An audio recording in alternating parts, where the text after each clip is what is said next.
everyone, my name is Rachel. Welcome back to my channel. Today I am so excited to start another binge reading vlog with you guys, and that is going to be for the Shades of Magic trilogy by V.E. Schwab or Victoria Schwab. For those of you guys that don't know, I have recently kind of started this series of vlogs where I just binge read a series of books because there are just a lot on my TBR that have been sitting on my shelves for well over a year that I finally need to read. And so far I have binged the Folk of the Air trilogy, which is like the Cruel Prince series, and then I have also binged the Six of Crows duology, which includes of course Six of Crows and Crooked Kingdom. So I will link that playlist up in the cards above if you want to check out those videos. But when thinking about series that I knew I would want to binge read and document my experience with you guys, Shades of Magic trilogy was definitely #1 on that list. Victoria Schwab is an author that I have been a fan of for a while. She's written quite a few different books at this point. She has a middle grade series, which I think is called the Cassidy Blake series, that includes City of Ghosts and Tunnel of Bones. I read both of those books and I've really enjoyed them. She has also written some YA duologies, I guess you could say. She wrote the Archive duology and the Monsters of Verity duology, which I really need to get to those books ASAP. Then as far as adult novels go, she has written the Vicious series, which is now a duology, but I know that she's planning on writing more books for, and that of course includes Vicious and Vengeful, and that is kind of a science fiction paranormal series about these morally gray superheroes essentially, and how they got their powers and things like that. Whereas this series is definitely more high fantasy. We are dealing with parallel worlds, specifically parallel Londons. And so there is a gray London, which is pretty much like the real world. There's no magic or anything. And it seems that this story is taking place in 1819, where the old and crazy King George III is ruling right now. And then there's also a Prince Regent. And then we have Red London, which is where our main character Kel actually lives. And this London is full of magic. It's thriving. It's a beautiful place. And we have White London, which is a world that is slowly being drained of magic through really ruthless magical war. And the last London is Black London, which no one speaks of because it was essentially destroyed by magic. And so Kel is a red traveler. He is one of only 2 magicians of his kind that we know of so far. They are called the Antari. They can not only manipulate elements such as water, air, fire, they can also manipulate blood. So far there are 2 Antari that we know of. There's Kel, which like I said is the main character, and there is Holland. Holland resides in White London while Kel is in Red London, and so they use their blood to like make markings on walls so that they can travel between the different Londons. And so Kel is an ambassador between all of these different worlds, but he mainly works for the Red Crown. He actually lives at the palace in Red London, and it seems he was adopted by the king and queen there, and there's also a prince that he treats as like a brother. Kel's story actually gets more interesting because he has this rune on the inside of his elbow that is known as a memory rune, and all he knows is that he came to live at the palace when he was 5 years old and has since grown up living there, but he has no idea what his life was like before that, and the king and queen refuse to tell him anything, which makes me very suspicious of them. But at the same time, they could be protecting him from something. I find that very interesting. Of course, we'll get the answers to that, you know, throughout this whole trilogy, and I'm very interested to see where that storyline goes. And then right where I left off, we just got introduced to White London, which is a very interesting and kind of scary place. Like I said, it's the London that's being slowly drained of magic through magical war. And basically everybody in this London has to be very cunning and manipulative. There are these twins that are the rulers of this world. I think their names are Anthos and Astrid, and they're kind of creepy people. Like I mentioned earlier, Holland, who is the one other Antari that we know about, he lives in White London, and he is basically being controlled by these creepy twins that rule White London. Yeah, so there's that whole situation as well. There's just already a lot going on in this book so far. And then we've also also been introduced to another main character who is Lila. I assume she lives in Grey London, but I'm not really sure. And we'll see what her story is as the book goes along. But yeah, I just kind of wanted to bring up some basic things about the plot so far, things that I didn't think were too spoilery, because everything that I've mentioned is pretty much included in the synopsis of the book. I'm just gonna continue on reading. I'm hoping to get to page like 200-ish. This book is about 400 pages, so I want to read half of it today, which I think is very doable. So yeah, I think I'm just gonna update you guys at some point tomorrow. Hey everyone, happy Saturday. So I've made quite a bit of progress on A Darker Shade of Magic.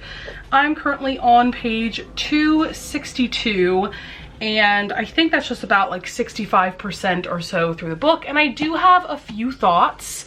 First of all, to me, this is reading more like new adult fantasy, if new adult fantasy was an actual genre, and I really wish that it was, because the characters are around like 1920, and also like the story isn't too complicated. I think this would be a really good series to read if you're kind of trying to bridge the gap between reading YA fantasy to reading adult fantasy. And what I am really enjoying about this book is mainly the story and the world. Something about the world that I think is really cool is with these Londons, they're kind of linear to one another. So there's like Black London here, White London, Red London, and Grey London.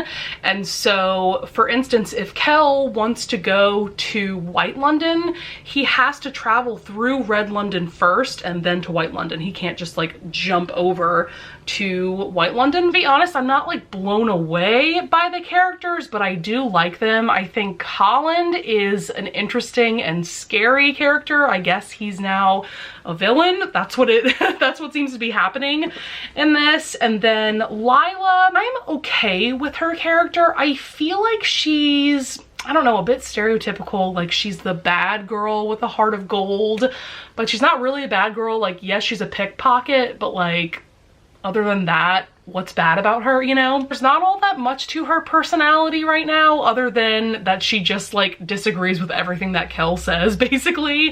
And I do like Kel. Again, he's not blowing me away, but I do really like him as a protagonist. It seems like we're going in a direction where Lila and Kel are going to be love interests with one another. And I'm okay with that. I'm not like blown away by that pairing by any means, but I'm very interested to see where that plot line goes.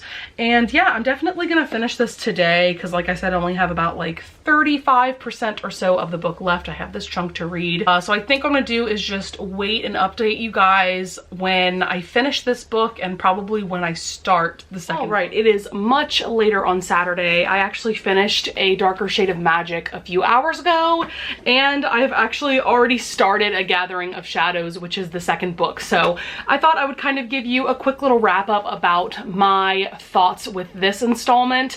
I really loved where the story went. I think the ending was really interesting and not quite what I was expecting, because at the end of this book it seems like everything is wrapped up in a neat little bow in a way, and I expected it to be a little bit more open. I expected a cliffhanger for sure, and I didn't really get that, so I find that interesting. I am starting to like both Lila and Kel more and more as I read about their characters, and going into the second book it definitely seems like that is going to be more about their character development, whereas this first book was just establishing the world, establishing the main story, and all of that. Also, I was kind of laughing to myself while reading the last part of this book because there was a masquerade ball, and I just thought to myself, like, is it a fantasy novel if there isn't a masquerade ball? I mean, think about it. Like, especially YA fantasy, every fantasy novel that I've ever read always incorporates a masquerade ball, and I don't know what that's about. So yeah, settling on a 4-star rating for this one. Really enjoyed it. So then for A Gathering of Shadows, this is book 2, of course, and I am on page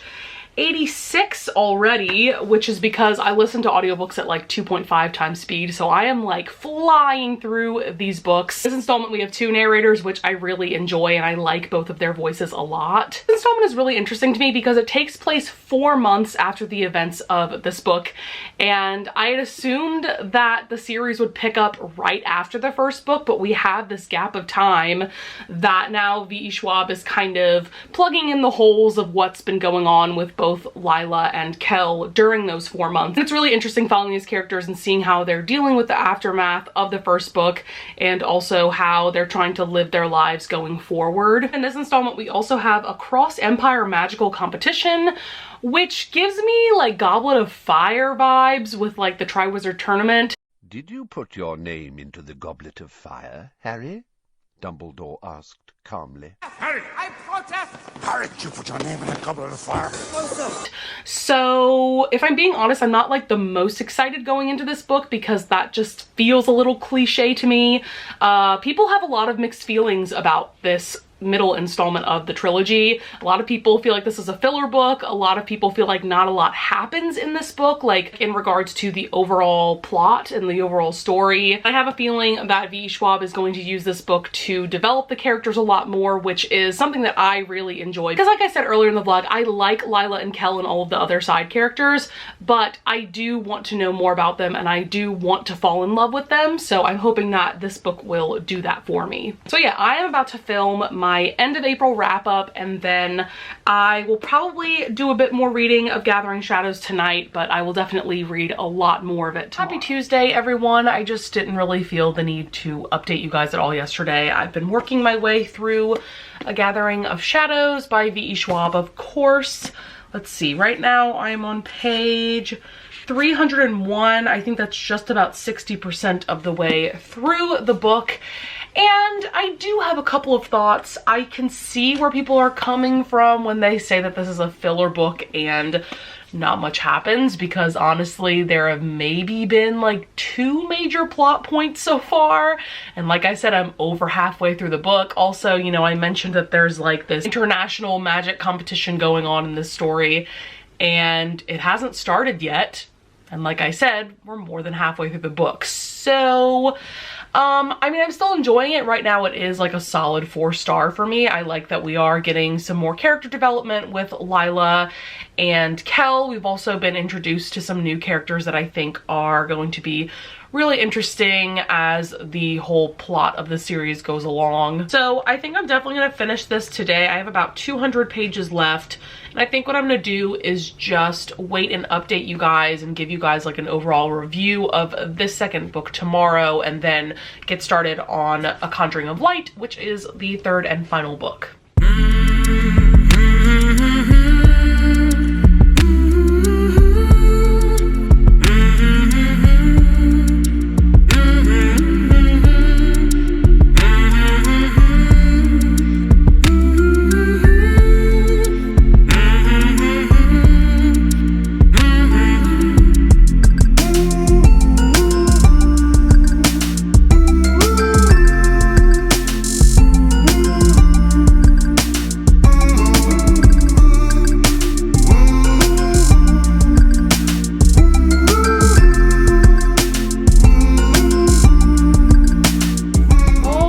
Alrighty, it is much later on Monday.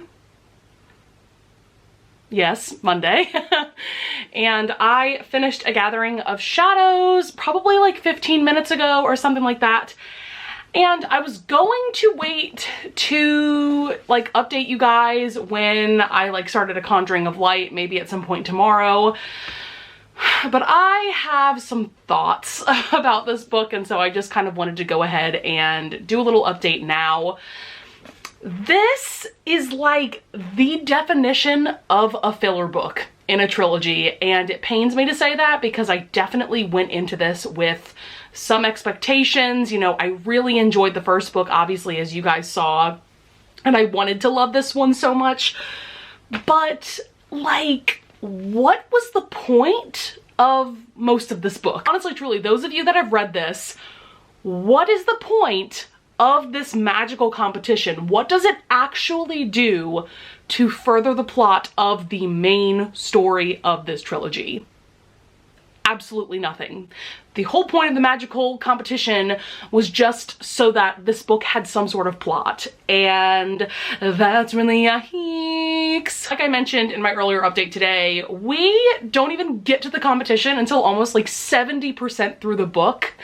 And so before that, I don't know, it's just kind of character development for Lila and Kel. And while, I mean, I enjoyed like the first half of the book, nothing major actually happened. The only major events that we're kind of seeing happening is in White London, because we do get like sprinkles of things happening in White London. Like I said, there's, you know, a big villain that's developing there. But in Red London, like, what is actually happening? Like, I can kind of see what V.E. Schwab was going for when she was writing this book, but to me it just wasn't executed well. As the book was going along, I was definitely liking it less and less, because also, like I said earlier, I was gonna settle on like a 4-star rating, but as we were going along, I was gonna settle on like a 3.5, and now that I'm done reading this, I am settling on a 3-star rating, which is also kind of yikes. And then also, I feel like the characters were being incredibly stupid in this book. Lila is just so freaking stubborn that it stunts her character development, and then Kel was just being an idiot at times, especially when it came to the situation in White London. At the beginning of this book, he talks about how he went to White London one time, after the events of the first book, just to kind of see what was going on. But that was like right after the first book ended, and so obviously there wasn't a new monarch yet, like there was nothing really going on, and so he just decided that because nothing was happening then, that nothing would ever happen, and so he just never even bothered going back to White London. And I'm just like, really, girl? Like, you know that White London is a dangerous place, and you really didn't feel the need to go back? I don't know, I just feel like Kel was being incredibly stupid in this book. And when we do see this villain developing in White London, it's like, of course that's going to happen. You essentially let it happen by never checking in. And we do get kind of a cliffhanger at the end, but it wasn't anything all that like shocking to me personally. So I am going to move on to the final book, which is A Conjuring of Light. This one is a big boy. It's like over 600 pages. And I might start it tonight because I think it's just about 10 o'clock right now. But I'm really hoping that this book redeems the series for me because, like I said, I really enjoyed A Darker Shade of Magic. I love the world that this takes place in. I really enjoy the main storyline of what's going on. I like Kel and I want to like Lila, but man, in this book, I feel like both of their characters just kind of took 2 giant leaps backward. So I'm really hoping that the characters grow in this final book. And yeah, I just really need a satisfying conclusion because I want to love this series so much. All right, now that I've gotten my rant out of the way, I think I'm gonna end this update for now, and I will talk to you guys at some point tomorrow. All right, so it is Wednesday, early afternoon. I really haven't felt the need to update you guys so far. I've actually gotten past the halfway mark. Right now I am on page, let's see, 405 of Conjuring of Light, and I think that's just about like 64% of the way through. I have about this whole chunk left to read, so I definitely think I'm gonna finish it by probably late tonight. To be quite honest, this book isn't like blowing me away by any means. I think if I had to rate it right now, I'd probably give it like a 3.5 stars. I just don't like Lila's character. I just don't. I find her annoying. I find her really stubborn. V.E. Schwab is trying so hard to make her just like a badass character and someone that you can't help but love because she's such a badass, and like, I'm just not feeling it from her. I love really strong female characters, and I love characters that are just badasses and don't let anything get in their way, but I just feel like Lila is so reckless to the point that it's just idiotic, and yeah, she just annoys me. Also, you know, there is this romance between her and Kel, and I'm just not feeling it because I don't love her, and to be honest, I feel like Kel deserves better. Also, the big bad villain that has now shown up in this book, his name is Oseron, or Oseron, I think. I'm not finding him to be all that scary. scary. I feel like the only reason why he's scary is because V.E. Schwab is telling us that he's this terrifying villain. And yes, he's a very powerful being and he can do some pretty scary things, but like, just as a whole, I'm not feeling it from him either. Like, I need a really good villain in a fantasy series. I need a villain that is going to scare the bejesus out of me. I am liking though is that we are getting Holland's backstory. Holland is the other Antari who is from White London that I talked about earlier in the vlog. And he's definitely not a villain. I guess I would call him maybe an anti-hero at this point. Yeah, other than that, I don't really have a lot of thoughts. I will say I feel like the pacing is kind of slow.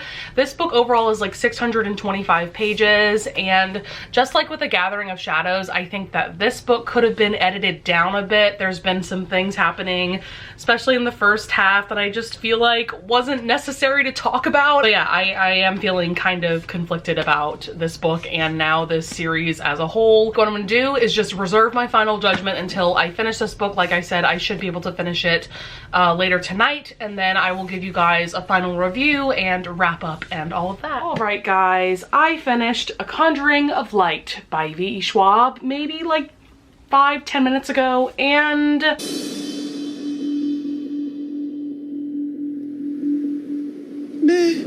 I really wanted to love this, guys. I really did, but at the end of the day, this for me, this just felt kind of uninspired. I don't know, for a trilogy finale, I just wanted so much more.